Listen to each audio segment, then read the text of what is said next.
Welcome back. Our goal on Your Best Self is to help our audience overcome any challenges they may face. And for some, divorce might be one of those challenges. And it may come as a surprise or maybe not. That divorce tends to be on the upswing in January. Well, divorce lawyer Jacqueline Newman joins us now to share some insights on why so many marriages fizzle during this time. Thanks so much for being with us. Thanks so much for having me. So, why is it that January is a month where so many marriages tend to hit the wall? So they call January Divorce Month. And one of the reasons they do that is because, throughout the year, people obviously don't want to, toward the end of the year, people have the holidays and they don't want to put any kind of divorce summons in anyone's stocking. So come January, a lot of people say, I want to start the new year fresh and I don't want to end it the way that I ended it last year. And do New Year's resolutions play a role in that? They absolutely do. I think a lot of people put in their New Year's resolutions that they want to get into healthier relationships, they want to stop the bad patterns they may have had before, and they're ready to start a new life.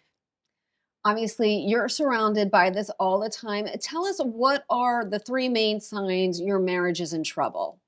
I think the three main signs, and I don't want to worry any of your audience members that if they see one of these, that their marriage is necessarily in trouble.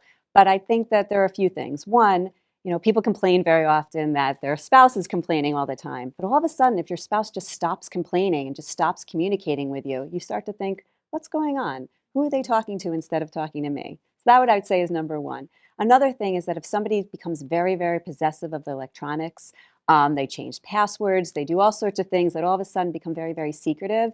I think that's something that someone might want to look into. And I'd say the third one is if they also start talking about finances, if that is not something that's been discussed during the marriage. Either they start hiding finances or they start complaining all the time that there's no money when that has never been a problem before. These may be signs that you might want to be watching out for what's going on. Yeah, those are really interesting. Now, do you have any predictions about divorce in 2023? So, unfortunately, I have to say, I have a feeling that the divorce is going to be on the rise in 2023. I think that a lot of people held off during COVID. I think now life is normalizing, thankfully. And I think we're in a position where people are going to say, okay, I've stayed and I've gotten through this process and now I'm ready to move forward. And did COVID play a role as well? COVID did play a role. It really depended on the type of case. We have a lot of people that ultimately did not move forward in divorce during COVID because of financial situations, because of the fact that there was such unpredictability. However, there were many people, as you can imagine, who felt that, they called me in the beginning and said, get me out of here. And a lot of my advice was, sit still, just make sure that, you can't take this little blip in time, especially as stressful as it was, and say that's reflective of what your future is going to be in your marriage. But now people are moving forward. Obviously, it's such a difficult situation, but what are your insights for people on how to cope and persevere?